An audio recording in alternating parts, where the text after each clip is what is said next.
नमस्कार, स्वागत है आपका। मैं हूं आपके साथ सुमित सुभाष गुप्ता। वित्त मंत्री निर्मला सीतारमण 1 फरवरी को रिकॉर्ड 9वीं बार केंद्रीय बजट पेश करेंगी। इसमें सैलरीड क्लास के लिए टैक्स में फिर से कोई राहत मिल सकती है। वहीं इंडस्ट्री को भी जीएसटी में राहत मिलने की कुछ उम्मीद है। आम आदमी को उम्मीद है कि बजट में सरकार सस्ता घर और सस्ते हवाई सफर को लेकर कोई घोषणा कर सकती है। इंडस्ट्री से जुड़े लोग चाहते हैं कि सरकार कुछ ऐसे बदलाव करे जो लंबे समय तक काम आए। वहीं आम लोग बजट में मध्यम वर्ग को राहत, टैक्स में छूट, महिलाओं, किसानों और उद्यमियों के लिए खास योजनाएं चाहते हैं। इस कार्यक्रम में हम जानेंगे अलग अलग सेक्टर के लोगों की क्या है बजट पर राय या उम्मीदें। आखिर बजट से उनकी क्या है उम्मीदें? देखिए आगामी बजट पर आधारित हमारा एक खास कार्यक्रम उम्मीदों का बजट।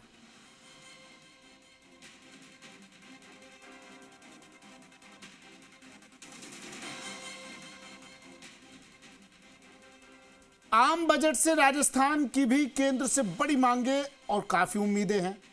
विकसित भारत 2027 की तर्ज पर ही विकसित राजस्थान 2047 में केंद्रीय बजट 2026-27 की भूमिका अहम मानी जा रही है। Rail network, national highway, medical college, AIIMS, IIT, IIM, केंद्रीय संस्थान, नेशनल सेंचुरी, विशेष राज्य का दर्जा, रिफाइनरी को अतिरिक्त बजट, टेक्सटाइल और टूरिज्म इंडस्ट्री को राहत, टैक्स छूट, केंद्र से हिस्सा राशि, पेट्रोल डीजल पर देश भर में एक समान जीएसटी पर प्रदेश के उद्यमियों ने इस बजट में राहत की उम्मीद जताई। उद्यमियों ने क्या कुछ कहा, आपको सुनाते हैं। केंद्रीय वित्त मंत्री निर्मला सीतारमण 1 फरवरी को देश का बजट पेश करने जा रही है। वहीं देश भर के तमाम जो उद्योगपति हैं उनसे सुझाव भी लिए गए हैं और उन्होंने अपने सुझाव भी दिए हैं। राजस्थान के उद्यमियों ने भी केंद्र सरकार को इस बजट में सुझाव दिए हैं। क्या इस बजट में उनके दिए गए जो सुझाव हैं वो शामिल होंगे, उसको लेकर भी हम बात करेंगे। और क्या इस बार राजस्थान को इस बजट में क्या मिलेगा, क्या उम्मीदें हैं उद्यमियों की, उनसे भी बात करेंगे।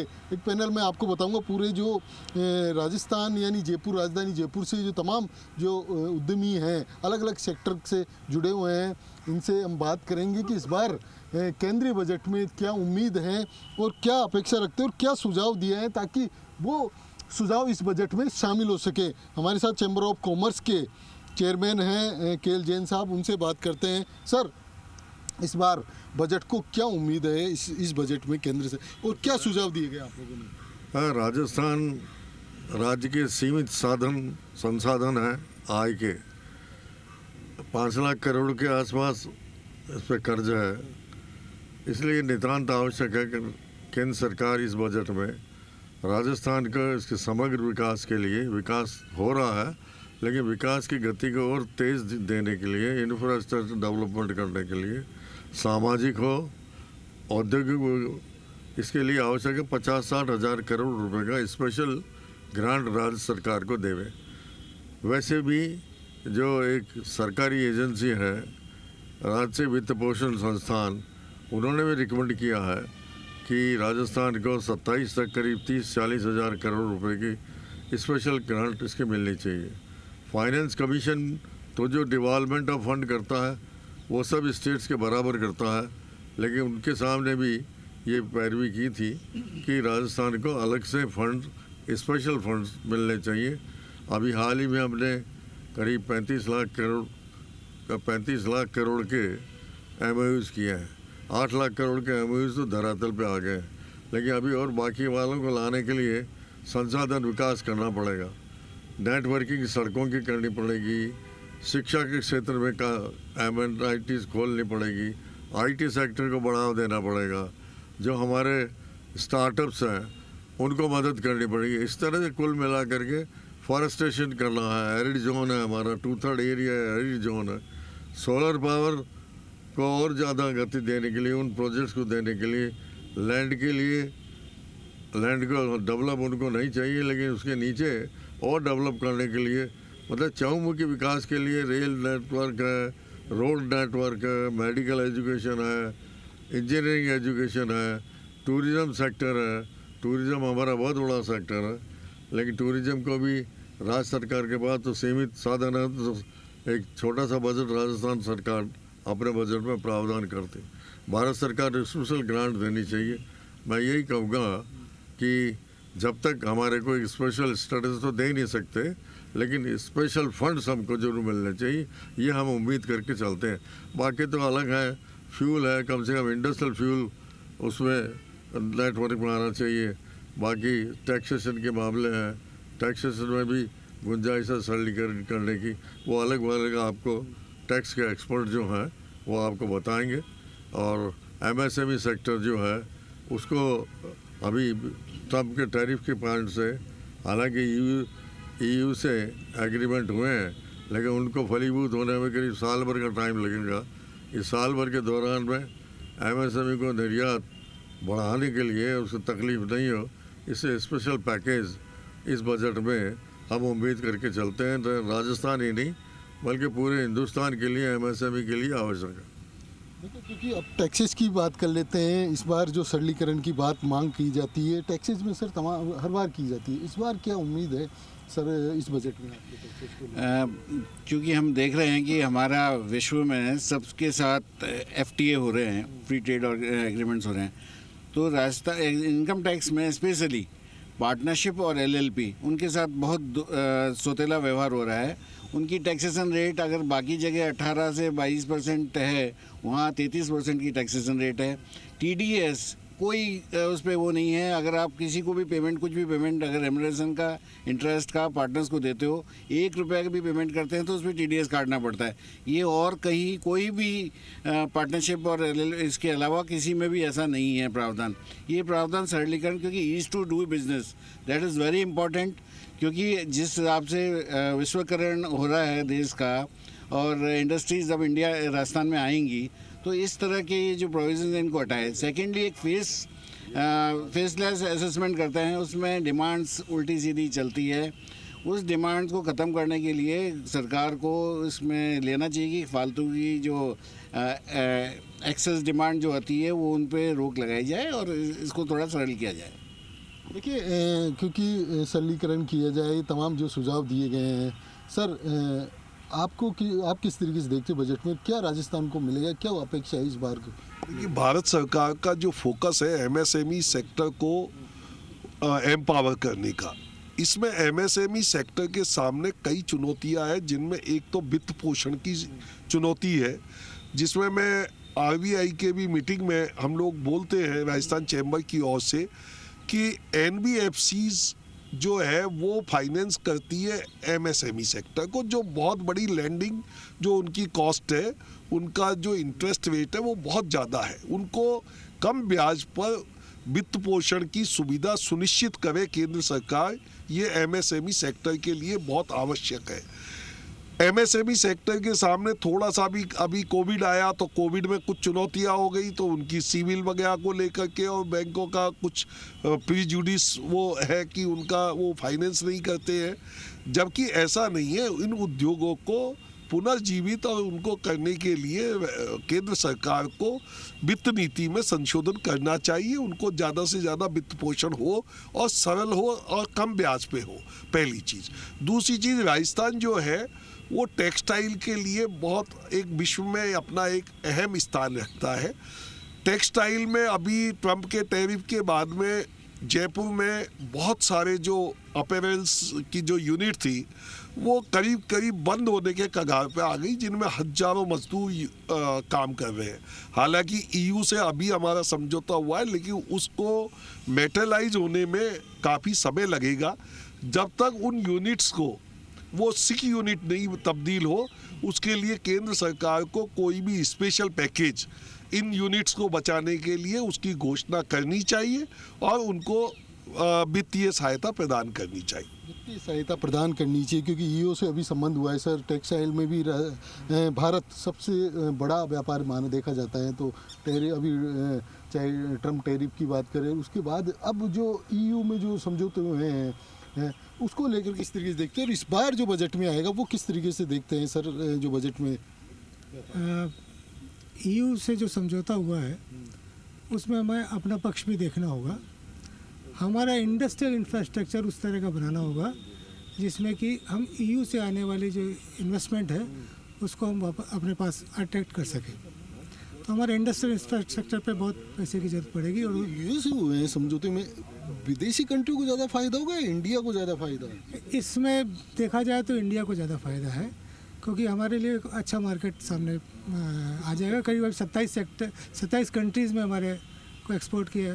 किस सेक्टर में ज़्यादा मतलब इंडिया में जो किस स्तर पे? मैक्सिमम तो टेक्सटाइल और जेम्स एंड ज्वेलरी जो सेक्टर है, इसके अलावा agro food and dairy sector को भी इसमें हमें एक्सपोर्ट करने का ऑप्शंस मिलेंगे। सर्विस सेक्टर भी एक ऐसा एरिया है जिसमें कि काफ़ी ज़्यादा अपॉर्चुनिटीज़ मिलने की संभावना है। हमारे यहाँ का जो यूथ है वो उसको भी वहाँ पर अभी ज़्यादातर लोग USA जाना पसंद करते हैं। तो अभी एग्रीमेंट होने के बाद यूरोप के भी काफ़ी कंट्रीज़ में ऐसे सॉफ्टवेयर बेस्ड जो हमारा एक्सपोर्ट है उसकी संभावना बढ़ जाएगी। देखिए, जेम्स ज्वेलरी की बात कर लें, क्योंकि सर जयपुर में भी जेम्स का बड़ा कारोबार, और जेम्स ज्वेलरी में इस बजट में किस तरीके से देखते हैं? राजस्थान को क्या खास उम्मीद है इस बार? राजस्थान के साथ साथ देखिए बात यह है, सबसे बड़ा विषय ये है कि ये केंद्र सरकार से जुड़ता है। जैसे कस्टम ड्यूटी है, ये यदि 3% होगी तो स्मगलिंग को थोड़ी बहुत रोक जरूर लगेगी। मैं तो कहता हूँ लगभग पूरी रोक लग जाएगी। कारण क्या है, 6% तो कस्टम ड्यूटी है, 3% GST है। ग्रे मार्केट में 9% का प्रॉफिट अभी भी बना हुआ है। तो मेरा सजेशन यही है कि 3% कस्टम ड्यूटी और 1% GST यदि लाया जाए तो इसका बेहतर रिजल्ट देगा। इसमें कहीं ना कहीं हमारे इस इंडस्ट्री को बहुत बड़ा लाभ मिलेगा, क्योंकि जो रेट ऑफ मेटल बढ़ रहे हैं, आपकी कंपनसेशन या जो वैक्यूम इसका बन रहा है ये कहीं ना कहीं कंपनसेट हो जाएगा। नेक्स्ट ये सर कि एक्सपोर्ट के लिए हैंडीक्राफ्ट सेक्टर का बूस्टर ज़रूरी है। तीसरा ये कि सर क्योंकि धातुएं महंगी होती चली जा रही है, तो एक गाइडलाइन फॉर द इंडस्ट्री की भी परचेज़ की गाइडलाइन इश्यू हो जाए कि भाई इस गाइडलाइन के अंतर्गत इसको हम परचेज़ कर सकें, ताकि BNS 317 का दुरुपयोग ना हो। प्लस क्या है कि आत्मसुरक्षा के लिए आर्म्स की लाइसेंसिंग ईजी हो जाए, तो शायद कहीं ना कहीं इस इंडस्ट्री को एक बूस्टर मिलेगा और कहीं ना कहीं और ज़्यादा फायदे में रहेगी। इस बजट में रोजगार की बात करें तो कितना सृजन होगा? देखिए, सोना चांदी पे हम स्पेशली बात कर लेते हैं, सोने चांदी की सर। हाँ, तो इस जैसे लगातार सोना चांदी बढ़ रहे हैं, छोटे निवेशकों की कमर टूट रही है और खरीदार भी दूर होते जा रहे हैं। छोटे निवेशकों पे भी बोझ बन रहा है, उससे जो आम जनता के ऊपर जो प्रभाव पड़ रहा है कि घर में जो शादी थी, जो सोना आज 1 लाख रुपए में एक ज्वेलरी बन जाती थी, आज 1-2 तोला सोना भी आप लेते हैं तो आपको 4 लाख रुपए चाहिए। इसके ऊपर सरकार ने 3% अभी GST लगता है, और अपन मेकिंग करवाते हैं, मेकिंग करवाने के बाद उसके ऊपर मेकिंग चार्जेस के ऊपर भी शायद 5% लगता है, तो वो मिला के 7-8-9% हो जाता है, जिसका भी बाहर आम जनता पड़ रहा है। तो हमारी देश की जो निर्मला सीतारमण जी वित्त मंत्री हैं, जो काफ़ी लोकप्रिय भी हैं, तो हम उन्हीं से सारी आम जनता के थ्रू मैं आग्रह करना चाहूँगा कि कृपया करके जो यूनियन बजट 1 तारीख को पेश कर रही है, उसके अंदर कुछ ऐसा करें कि ये सोने चांदी की गिरावट का फ़ायदा आम जनता को मिले। Thank you. सोने चांदी में गिरावट को तो सर एजुकेशन की बात करें, क्योंकि हाँ एजुकेशन हुआ, चाहे हाँ इनकम टैक्स पे, इन पे यदि बात, हाँ तो आपको आप किस तरीके से देखते हैं इस बजट में, और क्या अपेक्षा है राजस्थान को खास स्पेशली मिलना? अभी क्या है कि सेंट्रल गवर्नमेंट के पास में इस बार रेवेन्यू की कमी है। ये एक बहुत अच्छा कदम हो रहा है कि RBI से उनको बहुत अच्छा 3 लाख करोड़ रुपए का मिलने की संभावना है। साथ ही इस बार सेंट्रल गवर्नमेंट कुछ डिसइन्वेस्टमेंट भी ला रही है, जिसकी वजह से भी उनके पास में रेवेन्यू होगा। अपना सबसे बड़ा इशू रहता है कि कैपेक्स में जो हर साल 8 से 10 लाख करोड़ रुपए सेंट्रल गवर्नमेंट खर्च कर रही है, उसकी वजह से सारे स्टेट्स को डेवलपमेंट होता है। पिछली बार कैपेक्स के ऊपर कम खर्चा हो पाया, इस बार ये संभावना है कि कैपेक्स के ऊपर सेंट्रल गवर्नमेंट के ऊपर बहुत प्रेशर है कि वो खर्चा करे। एक तरफ उनको बजट में 4% के ऊपर डेफिसिट को रखना है, दूसरी तरफ से अनएम्प्लॉयमेंट की समस्या है। उस अनएम्प्लॉयमेंट की समस्या को दूर करने के लिए मैन्युफैक्चरिंग के ऊपर बहुत ज़्यादा स्ट्रेस देना पड़ेगा, और साथ में ही सेंट्रल गवर्नमेंट को रिफॉर्म्स के लिए रिफॉर्म्स के लिए बहुत कुछ सोचना पड़ेगा। इस समय जियोपॉलिटिक्स की जो स्थिति है उसको देखते हुए सेंट्रल गवर्नमेंट के पास इस समय ये अपॉर्चुनिटी है, ये अवसर है, वो इस अवसर को बुना सकता है जिसमें कि वो डिफरेंट रिफॉर्म्स को ले आए। एक संभावना रेवेन्यू बढ़ाने की ये हो रही है कि शायद गोल्ड और सिल्वर दोनों के ऊपर कस्टम ड्यूटी इस बजट में आ सकती है। कस्टम ड्यूटी आ सकती है। सर, आर्ट एंड कल्चर, क्योंकि तमाम कह सकते हैं राजस्थान के एक छोटे छोटे व्यक्ति कल्चर से जुड़ा हुआ रहता है, आर्ट एंड कल्चर से, किस तरीके से देखते हैं इस बजट में? क्या उम्मीद है, क्या लगता है इस बार क्या मिलना चाहिए? केंद्र सरकार कला संस्कृति के लिए तो काफ़ी काम कर रही है, लेकिन एक जो छोटा सा एक पोर्शन है अपने जिसको कहते हैं लोक कला क्षेत्र, वो थोड़ा सा उपेक्षित सा नज़र आता है। इसमें बेचारे जो कलाकार हैं वो डाउन टू अर्थ होते हैं, उनको पर्याप्त समर्थन नहीं मिल पाता उनको, और वो चाहते हैं कि मतलब ऐसी कलाएं जैसे अभी जयपुर में तमाशा है, जयपुर का तमाशा है, वो 300 साल पुराना तमाशा है, लेकिन अभी उसमें भी इतना कुछ वो नहीं है कि जो एक पीढ़ियाँ हैं बस वो कुछ अभी पीढ़ी बची हुई है, वो उस कला को कैसे लेके जाएगी, ताकि उसके संवर्धन के लिए ज़्यादा प्रयास हो, वो ठीक रहे। इसी तरह से जयपुर की गालीबाजी परंपरा है, इस पर किसी का ध्यान नहीं है, बहुत अच्छी परंपरा है, लेकिन ऐसे लोगों का अब एकमात्र एक कलाकार बचे हैं, वो भी मतलब अपने लास्ट स्टेज पर है, तो ऐसे कलाकार को ढूंढे। और साथ में ही अभी एक इन्होंने गुरु शिष्य परंपरा का जो एक किया है, उसमें जो मानदेय मिलता है गुरु शिष्य परंपरा में, तो वो बढ़ना चाहिए, क्योंकि गुरु को जो अभी मानदेय मिल रहा है शायद अभी 15,000 के आसपास मिल रहा है, जो कि पर्याप्त नहीं है, ऐसे शिष्यों को मिलता है। तो अगर इसमें इस बात का ध्यान रखा जाए ताकि लोक कलाकारों का पोषण भी हो, संवर्धन भी हो और उनका विकास भी हो। सबसे अहम है टूरिज़्म, यानी जब टूरिस्ट आता है तो देश और प्रदेश में इकोनॉमी भी बढ़ती है, रोज़गार भी बढ़ते हैं। सर, किस तरीके से देखते हैं टूरिज़्म सेक्टर में इस बार कितनी राहत मिलेगी इस केंद्रीय बजट से? सर, मेरा मानना ये है कि राजस्थान में टूरिज़्म एक बहुत बड़ी इंडस्ट्री है और राजस्थान मशहूर है अपनी ऐतिहासिक इमारतों के लिए। तो सरकार को इस बजट में कुछ सब्सिडीज़ देनी चाहिए जिससे कि वो ऐतिहासिक इमारतें जो हैं उसके संरक्षण के लिए कार्य किया जा सके, उनके डेवलपमेंट के लिए कार्य किया जा सके, और कुछ बुनियादी ज़रूरतें हैं जैसे पार्किंग की और ट्रैवल में रोड और ट्रेन का तो सुविधाएं बहुत अच्छी हो गई हैं, बट अभी भी कुछ ज़रूरतें हैं। अगर वो बढ़ जाएंगी तो टूरिज़्म हमारा जो थोड़ा सा घटने लगा है वो वापस बढ़ जाएगा और हमें बहुत अच्छा रेवेन्यू मिलेगा और राजस्थान की प्रगति होगी। राजस्थान की प्रगति होगी। टैक्सेस से बात कर लेते हैं। सर, लगातार देखा जाता है कि टैक्सेस में मांग भी की जाती है, कहीं ना कहीं सरकार देती है, इस बार क्या उम्मीद है आपकी? सर, इस बार एक नया कॉन्सेप्ट लोगों ने डिमांड किया है। इसके अंदर ऐसा है कि कपल टैक्स लगाने की बात की गई है। कपल टैक्स का मतलब है कि जैसे हस्बैंड वाइफ दोनों हैं, मतलब एक हाउस वाइफ है और एक वर्किंग है, तो दोनों की इनकम को क्लब करके उस पर टैक्स रेट इम्प्लीट। इससे क्या होगा कि जो फैमिली इनकम में ज़्यादातर अमाउंट टैक्स में चल जाता है तो उसमें थोड़ा रिलैक्सेशन होगा। बट कुछ चीज़ें हैं वो इस बजट में आनी चाहिए और भी। एक तो टैक्स फियर बहुत ज़्यादा हो गया है।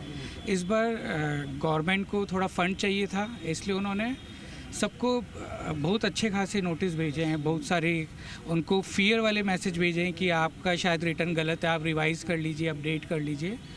तो इस तरह के फियर हैं। उम्मीद है इस बजट में उसको रोकेंगे। उस पर एक नया जो एक और लैकुना था कि ओल्ड और न्यू दोनों स्कीम चल रही थी, तो उसमें बड़ा कन्फ्यूज़न रहता है। तो इस बार ऐसा हो सकता है कि न्यू स्कीम को ही आगे कंटिन्यू किया जावे। और एक जो सबसे जीएसटी के अंदर भी है, कुछ रूल्स हैं वो ऐसे हैं कि उससे बर्डन बढ़ रहा है। For example import of service है, रेंट है, उस पर 18% आरसीएम में देना पड़ता है, तो ये एक बहुत भारी अमाउंट हो जाता है। साथ में एक गवर्नमेंट को ये चाहिए कि एक्सपोर्ट से रिलेटेड जो चीज़ें हैं, क्योंकि ट्रम्प की नीतियों के बाद एक्सपोर्टर्स वैसे ही बहुत ज़्यादा परेशान हैं, तो एक इंटरनेशनल टैक्सेशन को थोड़ा इजी बनावें, वो उसकी समझ को बढ़ावें, थोड़ा रूल्स को थोड़ा इस तरह से बनावें, टैक्स रेट को थोड़ा कम करें। क्योंकि आजकल पहले जितना एक्सपोर्ट करते थे, पहले जितने यहाँ के लोग बाहर जाते थे, अब उस समय बढ़ गए हैं। आजकल हर फैमिली में से कोई ना कोई बाहर गया हुआ है, तो उससे रिलेटेड टैक्स थोड़ा इजी होना चाहिए। टैक्स इजी होना चाहिए। हमारे साथ और भी हैं, महिलाएं भी हैं, और क्योंकि हर वस्तु में यानी कह सकते हैं कि टैक्सेस में इम्पोर्टेंसी हो जाती है, ख़ासतौर से फिर घर का बजट भी होता है, तो दोनों तरफ से हम क्योंकि महिला हैं इनसे बात करते हैं। मैम किस तरीके से देखती है इस बार बजट को? मैं जेमेंट ज्वेलरी से हूँ। आई एम मीनू ब्रजेश व्यास। मैं जेमेंट ज्वेलरी फील्ड में हूँ, एज ए जेमोलॉजिस्ट काम करती हूँ। सर्टिफिकेशन जो है स्टोन्स का वो हमारा वर्ल्ड वाइड होता है, क्योंकि हमारी कंपनी जो इंटरनेशनल है, यूएसए की कंपनी है। इसके तहत मैंने एक और कदम आगे बढ़ाया और मैं यहाँ पे जेमेंट ज्वेलरी की शिक्षा भी देती हूँ। तो यहाँ इंस्टीट्यूशन चल रहा है जेमोलॉजिकल साइंस इंटरनेशनल के तहत, लेकिन इसका थोड़ा सा क्या है कि मैं यहाँ आके थोड़ा मुझे उदासीनता होती है कि ये कोर्स फीस थोड़ी वैसे ज़्यादा नहीं अगर इंटरनेशनल लेवल पे मैं अगर इसको कंपेयर करूँ, पर नेशनल लेवल पे ये बहुत ही मतलब ज़्यादा मानी जाती है। जैसे 2 लाख फीस है हमारी 3.5 महीने के डिप्लोमा की, लेकिन 3.5 महीने का डिप्लोमा करने के बाद कोई भी बच्चा अगर कर लेता है तो वो क्वालिफाइड जेमोलॉजिस्ट होता है वर्ल्ड अराउंड, और उसको बहुत आराम से आसानी से नौकरी मिल जाती है। और आज अगर मैं पूरे वर्ल्ड में बात करूँ तो चुनिंदा जेमोलॉजिस्ट है। जेमोलॉजिस्ट शायद अगर बताऊं तो मुझे ये बताना पड़ता है कि जेमोलॉजिस्ट होता क्या है, वो रत्न विज्ञानी होता है। तो ऐसे में गवर्नमेंट ऐसा कोई प्रोविज़न लेकर आए कि जो स्पेशल स्किल है या स्पेशल कोर्सेज है उनके लिए वो गवर्नमेंट भी हमें इस फीस में थोड़ा सपोर्ट करे, तो मैं ऐसे लोगों को सामने लेके आऊँ जो फ़ीस नहीं भर सकते लेकिन वो स्किल्ड है, जिनका IQ बहुत अच्छा है, जिनका सोचने का तरीका बहुत बढ़िया है, जो पैशनेट हैं लेकिन बिकॉज ऑफ द फीस वो कर नहीं पा रहे हैं। तो ऐसा गवर्नमेंट की तरफ से अगर मुझे कोई सपोर्ट मिले या इंस्टीट्यूशन को कोई सपोर्ट मिले कि आधी फीस हम भरें और आधी फीस अगर गवर्नमेंट भरे, तो ऐसे में हम हमारे राजस्थान को ग्लोबली मतलब इंटरनेशनल लेवल पे ले जा सकते हैं, ये मेरा मानना है। तो इस तरह के प्रयास गवर्नमेंट की तरफ से मतलब मुझे इस बजट में ये उम्मीद है कि राजस्थान को ऐसा कोई बजट मिले जिसमें राजस्थान की गवर्नमेंट हमें इस धरातल पे कुछ सुविधा दे सके। 65% देश गाँव में बसता है, यानी कृषि बिना सब अधूरा रहता है। तो कृषि को लेकर हम बात करेंगे इस बार। सर, इस बजट में किस तरीके से आप कृषि को लेकर देखते हैं, क्या उम्मीद है? देख, मैं Banechand Jain, all Rajasthan agriculture trade industries association से। हम पिछले 11 साल से वित्त मंत्री को ज्ञापन देते आए हैं, मांग करी है हमने वाटर पंपिंग सेट जो सबमर्सिबल पंप होता है किसानों के यूज में आता है और पानी निकालने के काम आता है, तो उस पर टैक्स आपको 5% करना चाहिए, वेट में भी 5% था। दूसरी बात हमने कि सुपर एनामल कॉपर जो वाइंडिंग के काम आता है, सबमर्सिबल जो पंप जल जाते हैं, वाटर पंप जल जाते हैं, मोनोब्लॉक जल जाते हैं, मोटरें किसानों की जल जाती है, उसके लिए हमने कहा ये वाइंडिंग वायर 1500 रुपये किलो हो गया, जो साल भर पहले 750 रुपये किलो, जस्ट डबल रेट हो गई।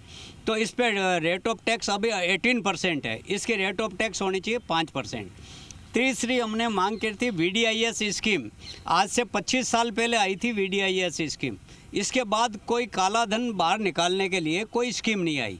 यदि हमारे ग्रोथ बढ़ानी है देश की तो कम से कम भी इस बजट के अंदर VDIS स्कीम आनी चाहिए, जिससे जो काला धन है, काला धन होता क्या, काला धन वो जो यूज में नहीं आता, जो अनडिक्लेयर्ड होता है, तो वो 30% आप टैक्स लो, उसका टैक्स लेके उसको रेगुलाइज कर दो ताकि अपनी ग्रोथ भी बढ़े और जो डम्प्ड मनी पड़ी है ना वो बाहर आए, विकास में जुड़े। तीसरी मांग हमने एक छोटी सी मांग की थी कि आप आयकर क्यों नहीं समाप्त कर देते। GST आप ले ही रहे हैं, जितने भी विकसित राष्ट्र हैं वहाँ पे GST है। आप दुबई को ले लीजिए, सिर्फ GST है, उसमें भी खाने पीने का आइटम और ये अपने मेडिकल एजुकेशन वो फ्री है, तो भी उनकी तो इकोनॉमी चल ही रही है। फिर हमारे को क्या हो गया, हमारे यहाँ पे क्यों नहीं ये समाप्त कर देता। हमारे यहाँ भी टूरिज़्म खूब है, हमारे यहाँ भी खनिज खूब निकलता है। फिर 18% टैक्स ये बहुत ज़्यादा होता है, और 18% आप GST ले भी रहे हैं तो इनकम टैक्स समाप्त कीजिए, बार बार टैक्स लगाने का कोई अर्थ नहीं है इसका। तो कह सकते हैं कि तमाम विभिन्न सेक्टरों में काफ़ी उम्मीदें हैं इस बजट से, और जो उद्यमियों द्वारा, जो चैम्बर ऑफ कॉमर्स द्वारा जो केंद्र सरकार को सुझाव दिए हैं, इस बजट में काफ़ी उम्मीद है कि वो सुझाव बजट में पेश किए जाएंगे, रखे जाएंगे। कैमरा पर्सन पवन के साथ दामोदर प्रसाद, जी मीडिया जयपुर।